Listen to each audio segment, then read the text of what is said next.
على مر الزمان تألقا وأضاء للدنيا طريقا مشرقا. راحت در جنت است. به نام خداوند بخشنده و مهربان. الله سبحانه و تعالی می گوید: به درستی که آدمی را در سختی رنج آفریدیم.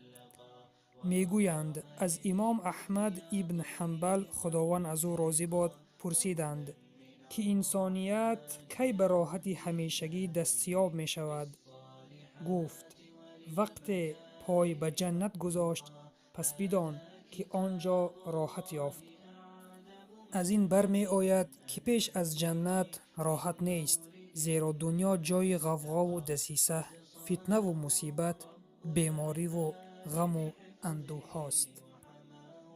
مؤلف کتاب می گوید: مرا رفیق درسیم از نیگریا که صاحب صدق و امانت بود گفت: مادرم مرا هر شب به نماز نصف شب بیدار می کرد.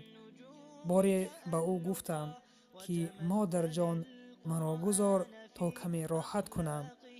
مادر گفت: قسم به خدا من تو را برای راحت بیدار کرده ایستادم، وقتی جنت رفتی راحت میکنی. مسروق نام عالمی بود که در سجده خوابش می برد.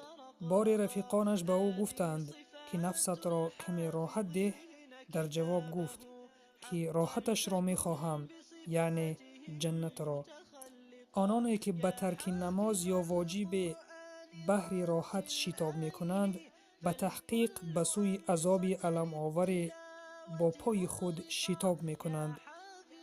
بلکه راحت در ادای عمل صالح و گذرانیدن وقت به نزدیک شوی الله حق سبحانه و تعالی است. البته کافر می خواهد نصیبش را در این دنیا و راحتش را اینجا بگیرد، چنانه که خداوند می فرماید که کافران می گویند: ای پروردگار ما، سرنوشت ما را پیش از روز حساب به شتاب به ما بده، یعنی نصیب و رزق ما را پیش از قیامت به فراوانی بده. پس برای آنها در آخرت نصیبه نیست مگر عذاب جانسوز.